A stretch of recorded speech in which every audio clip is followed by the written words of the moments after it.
Tak terasa, sebentar lagi aku akan memasuki semester 3 perkuliahan. Sambil terdiam, aku tiba-tiba teringat peristiwa saat Bapak menikahiku dulu. Peristiwa yang mengubah seluruh duniaku, hingga menjadi pribadi seperti saat ini. Ya, kalau diingat-ingat, rasanya seperti dalam mimpi. Aku yang cuma seorang gadis desa, baru lulus SMA, sudah berani memutuskan sesuatu yang teramat sakral dalam perjalanan hidup. Keputusan yang kubuat sendirian, tanpa berpikir lama, dan meminta pendapat dari orang lain. Setelah akad, aku dan Bapak langsung pulang ke rumah kontrakan yang disewakan Bapak. Sambil menutup pintu, Bapak memelukku sambil berbisik, "Yun, sekarang kamu sudah menjadi istri Bapak. Kamu bahagia nggak?" Aku juga memeluk Bapak, sambil menyandarkan kepalaku di bahunya. "Iya Pak, Yuni bahagia. Bapak janji nggak akan meninggalin Yuni kan Pak?" Kataku pelan, sambil kutatap seraut wajah rupawan, meski telah berumur senja. "Iya Bapak janji Yun, akan selalu jagain kamu," kata Bapak, sambil mengacup kening, dan mengusap kepala, lalu turun meraih dagu, dan memberi sebuah sambutan. Duh, aku merasa panas dingin seperti melayang.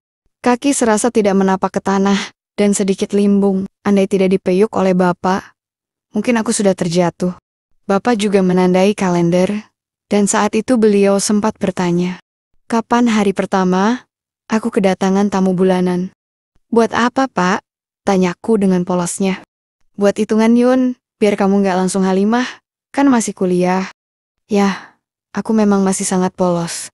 Bahkan waktu itu, aku belum pernah sekalipun skibi di papap, apalagi berpikir tentang kehaliman. Tapi dengan telaten, Bapak sangat sabar mengajariku, dan perlahan beliau memberi perhatian pada setiap detail lika-liku kehidupanku, tanpa terburu-buru, sampai aku merasa nyaman sekali bersamanya. Selama 2 hari berturut-turut, selesai kuliah, Bapak sudah ada di kontrakanku, membawa makanan kesukaanku, lalu makan siang bareng, dan membantu mengerjakan tugas kuliah. Sambil mimiuku dari belakang, "Kamu nggak usah malu Yun, kan Bapak sudah jadi suamimu," bisik Bapak, sambil tangannya mondar-mandir pada anugerah yang kuasa. Tapi perlahan, aku mulai larut akan perhatian itu.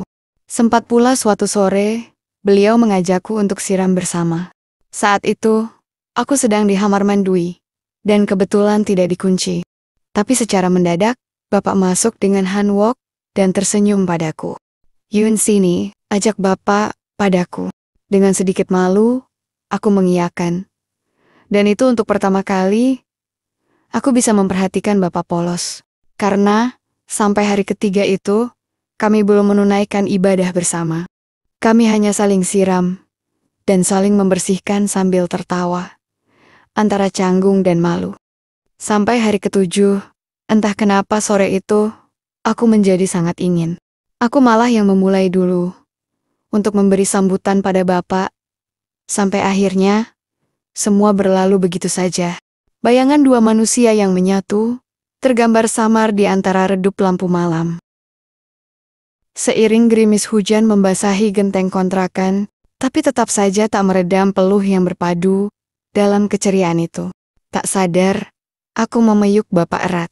Ketika perahu layarnya melaju pada pelabuhanku, bencana banjir pun melanda.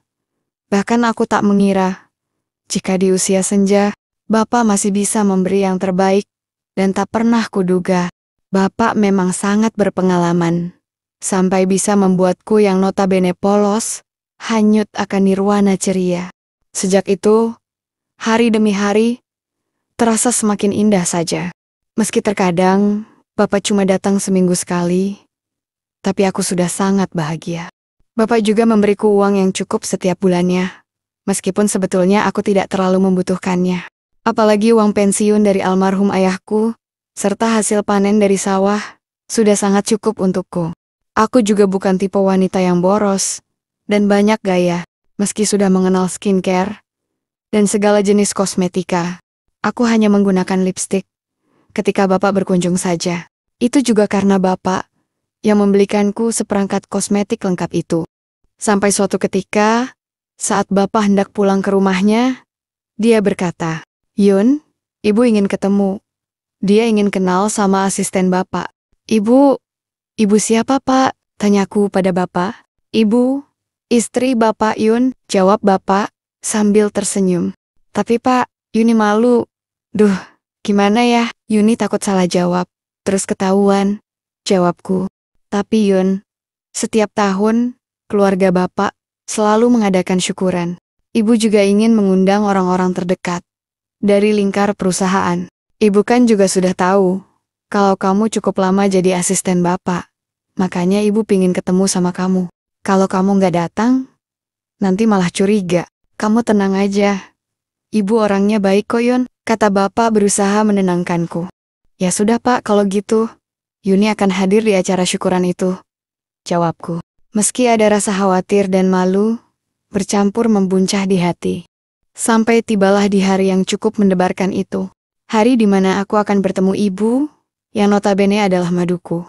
Saat itu, degup jantungku berdetak lebih kencang, serasa mau pecah saja. Tapi lambat laun, semua itu berubah menjadi tenang. Ketika dengan ramah dan tanpa dibuat-buat, ibu menyambutku dengan senyuman. Beliau memiuku erat, serta cipika-cipiki pun ia haturkan. "Jadi ini asisten Bapak ya? Namanya siapa?" "Saya Yuni Bu," jawabku gugup. "Cantiknya alami ya." "Oh ya Yuni, Ibu terima kasih ya, karena kamu sudah sabar jadi asisten Bapak." Perlahan ritme detak jantungku yang sedari tadi tak beraturan kembali mulai tenang. Ibu mengenalkanku dengan beberapa koleganya. Bahkan, aku duduk di samping ibu sampai acara itu selesai. Sebelum pulang ibu kembali memiuku sambil berbisik, "Sering-sering kesini ya Yun, biar ibu ada temennya." "Insya Allah Bu," jawabku sambil salim menjabat tangannya. Dan dari hari ke hari, ada saja alasan beliau agar aku bisa mengunjunginya. Dari bantuin bikin kue, bantuin masak, atau sekedar bantuin merawat tanaman baru yang beraneka ragam di taman rumahnya.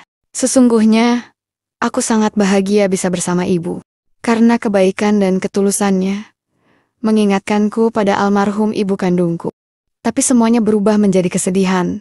Saat kembali kusadari, ibu itu maduku. Seandainya saja ibu bukan maduku, mungkin tak ada perasaan bersalah yang merambati perasaanku. Setiap kali pulang dari rumah ibu, ada saja hadiah yang diberikan kepadaku. Dari buku memasak, kue, baju, bahkan tanaman yang memenuhi halaman kontrakanku.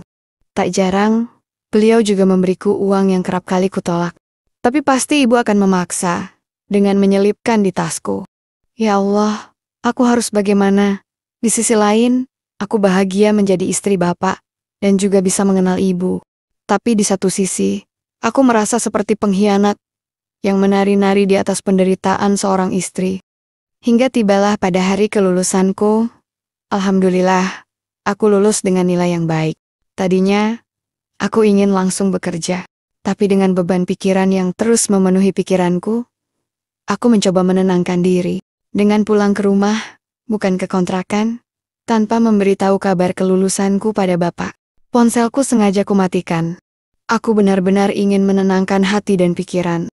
Sampai di hari ketiga, akhirnya Bapak menemuiku di kontrakan.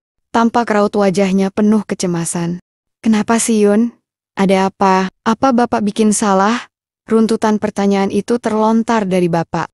"Yuni bingung Pak. Yuni merasa bersalah.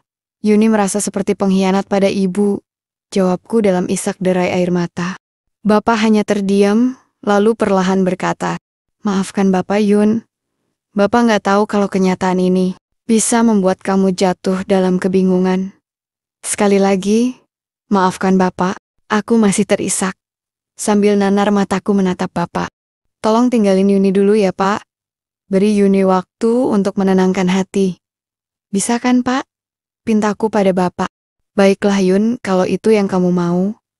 Tapi, ponselmu jangan dimatikan ya," jawab Bapak. Aku mengantarkan Bapak sampai ke pintu mobil. Dan perlahan seiring azan maghrib, mobil itu pun pergi menghilang di ujung jalan. Bapak tetap menghubungiku lewat email, kadang lewat WhatsApp. sekedar menanyakan keadaanku, dan bertanya kapan beliau bisa menjemputku.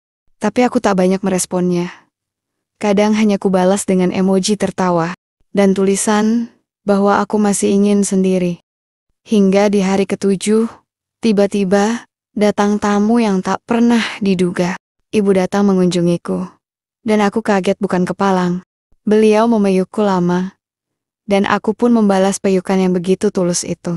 Setelah kusajikan teh manis, kami duduk berhadapan. Lalu beliau memulai percakapan.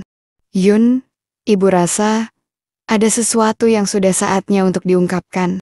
Sebenarnya, ibu sudah tahu semuanya. Ibu sudah tahu pernikahanmu dengan bapak. Bahkan, sejak hari pertama bapak mengucap ijab kabul. Dulu sejak muda bapak adalah pria yang sangat energik, baik dalam pekerjaan atau urusan nafkah batin. Ibu pun sama. Waktu masih muda, ibu bisa mengimbangi semua keinginan bapak. Tapi seiring berjalannya waktu, ada yang berubah pada ibu, pada kemampuan ibu untuk membahagiakan bapak. Ibu sadar, karena sejak ibu berubah, sepertinya kebahagiaan bapak juga seperti berkurang. Meski bapak terus menyangkal, setiap kali ibu tanya. Ibu bahkan pernah menyarankan agar bapak menikah lagi, karena ibu khawatir bapak jajan di luaran. Tapi bapak selalu menolak. Bapak selalu meyakinkan ibu kalau bapak bisa menahannya. Sampai suatu hari, ibu mendengar bapak menikah lagi. Sungguh ibu bahagia dan ikhlas. Meski bapak merahasiakannya dari ibu menerimanya dengan lapang dada dan sangat memahami. Bapak merahasiakan pernikahannya sama kamu, agar kami tidak ada yang terluka. Yuni, kamu harus tahu, sejak bapak nikah sama kamu, bapak jadi lebih bahagia. Dan tentu, bahagianya bapak juga jadi bahagianya ibu. Sampai-sampai ibu jadi penasaran. Seperti apa sih wanita yang sudah merubah kesedihan bapak?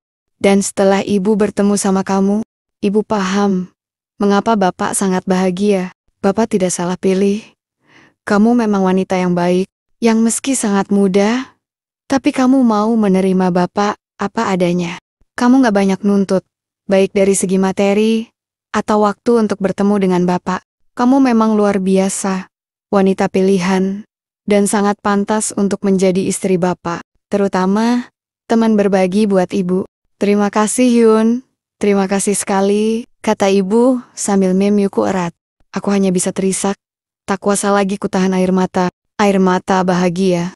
Singkatnya, 5 tahun kemudian, Winda, sini sayang makan dulu, sini. Jangan ganggu eyang mama, kataku sambil memanggil Winda putriku, yang masih berusia 4 tahun, yang sibuk ngerecokin ibu di taman. Gak apa-apa kok Yun. Sini sayang, kata ibu sambil memeluk Winda dan membawanya padaku. Ya, setelah peristiwa itu, bapak menikahiku secara resmi. Dan setahun kemudian, Winda lahir melengkapi kebahagiaan kami. Aku, bapak, dan ibu. Winda memanggil ibu dengan panggilan eyang mama, dan memanggil bapak dengan panggilan babah. Aku dan Winda juga tinggal di sebuah rumah terpisah, tapi dekat dengan rumah ibu. Dan hampir setiap hari, aku dan Winda mengunjungi ibu, karena anakku sangat dekat dengan mamah neneknya itu.